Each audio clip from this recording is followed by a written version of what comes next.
Penguin Audio presents Even Silence Has an End by Ingrid Betancourt, read by Margaret Nichols. Chapter 1. Escaping the Cage. December 2002. I had made my decision to escape. It wasn't the first time. This was my fourth attempt, but after my last one, the conditions of our captivity had become even more terrible. They had put us in a cage made of wooden boards with a tin roof. Summer was coming, and for over a month now we had not had any storms at night, and a storm was absolutely necessary. I spotted a half-rotten board in a corner of our cage. By pushing hard with my foot, I split it enough to make an opening. I did this one afternoon after lunch, when the guard was dozing on his feet, balanced on his rifle, but it made a dreadful noise. The guard, Edgy, walked all around the cage slowly, like a pacing animal. I followed him, peering through the slits between the boards, holding my breath. He stopped twice, put his eye up to a hole, and for a split second, our eyes met. He jumped back, terrified. Then, to regain his composure, he planted himself at the entrance to the cage. This was his revenge. He would not take his eyes off me. I avoided his gaze and thought carefully. Could someone squeeze through that opening? In principle, if you could get your skull through, your body would follow. In my childhood games, I squeezed through the bars of the fence at Parc Monceau head first. It was always your head that blocked everything, but I was no longer so sure. It worked for the body of a child, but for an adult, were the proportions the same? I was all the more worried, because although we, Clara and I, were terribly thin, I had noticed over the last few weeks a sort of swelling of our bodies, probably liquid retention from enforced immobility. In my companion it was very visible. It was harder for me to judge my own condition, because we didn't have a mirror.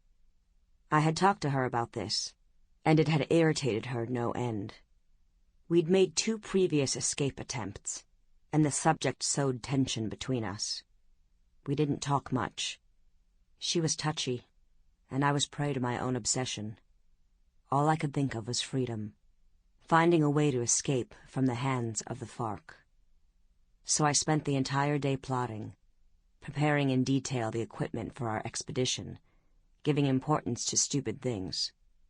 For example, I could not conceive of leaving without my jacket. I had forgotten that the jacket was not waterproof, and once it got wet, it would weigh a ton. I also thought we ought to take the mosquito net along. I'll have to figure out what to do about the boots. At night we always leave them in the same place, at the entrance to the cage.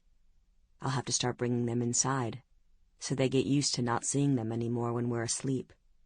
And we'll have to get hold of a machete, to protect ourselves from wild beasts and to clear our way through the vegetation. It will be almost impossible. They're on their guard. They haven't forgotten that we already managed to steal one when they were setting up the old camp. Take scissors. They lend them to us from time to time. I have to think about food, too. We have to stock up without their realizing. And it all has to be wrapped up in plastic, because we'll have to swim. It can't be too heavy, or we'll have difficulty making headway. We have to be as light as possible. And I must take my treasures. I can't possibly leave behind the photos of my children and the keys to my apartment. I spent the day turning such questions over and over in my mind. 20 times or more, I thought about our route once we were out of the cage. I tried to calculate all sorts of things. Where the river must be, how many days it would take us until we could get help. I imagined the horror of an anaconda attacking us in the water, or an enormous caiman like the one whose red and shining eyes I had seen in the guard's flashlight when we were coming down the river. I saw myself wrestling with a jaguar. The guards had regaled us with a ferocious description.